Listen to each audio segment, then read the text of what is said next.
আজিৰ ভিডিঅ'টো শেষলৈকে চাই থাকক।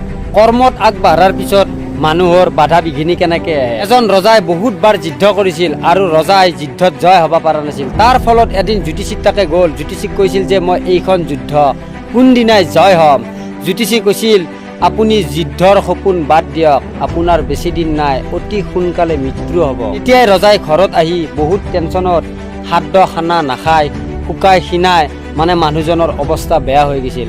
তাৰপিছত ৰজাৰ যিজন সেনাপতি, সেই সেনাপতি আহি পেলাই ৰজাক কৈছি যে আপুনি কিয় খাদ্য গ্ৰহণ কৰা নাই আৰু আপোনাৰ মানে দেহাৰ অৱস্থা বেয়া হৈ যায় আছে। তেতিয়া ৰজাই কৈছিল মই আৰু কি যুদ্ধ কৰিব পাৰিম। অমুক জ্যোতিষীয়ে কৈছিল মোৰ 1 বছৰৰ ভিতৰত মৃত্যু হ'ব। তাৰপিছত সেনাপতি কৈছিল যে আপুনি ইমান চিন্তা কৰিব নালাগে, কালি মই যাম জ্যোতিষীৰ লগত কথা পাতিম। তাৰপিছত সেনাপতি যাই জ্যোতিষীক ক'লে আপুনি এটা কাম কৰক, মোৰ আয়ুস কিমান দিন আছে চাই দিয়ক।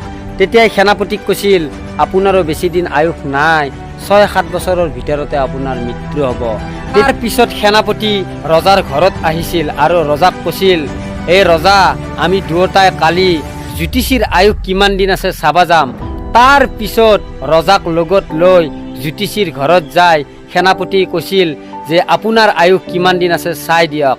তাৰপিছত জ্যোতিষীয়ে কৈছি মই 30 বছৰ জীয়াই থাকিম।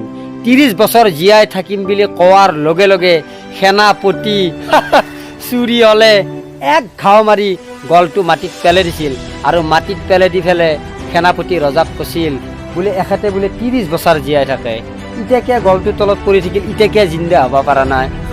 শুনছ ভিডিঅ'টোৰ শেষত মই এটা কথাই ক'ব বিচাৰো, আনৰ কথা শুনি কেতিয়ানো কাম নকৰিব। হাতী যেতিয়া ৰাস্তা দি যাই থাকে নহয়, কুকুৰে পিছফালৰ পৰাই ভেউ ভেউ ভেউ কৰি থাকে কিন্তু কামৰাবা নৰে। হাতীৰ ৰাস্তাত হাতী যাই আছে, তাৰমানে মই এটা কথা ক'ব বিচাৰিছোঁ, আপুনি যদি সঁচাকৈ ভাল কাম কৰি আছে, যদি ৰাইট হৈ আছে, আপুনি যে ভাবে এইটো কাম শুদ্ধ, তেতিয়াহ'লে আপুনি কৰক। বেলেগৰ কথা শুনি পেলাই একো কাম নাই। আপুনি নিজে মনটোত ভাবক যে এইটো কাম ভাল হয়, এইটো কৰাটো ভাল। আপোনাৰ নিজৰ বিবেক বিবেচনা আছে, সেই কৰ্মত আপোনালোকে আগবাঢ়ি যাওক, সদায় ছাকচেছ হ'ব। শুনছ, জয় আই অসম।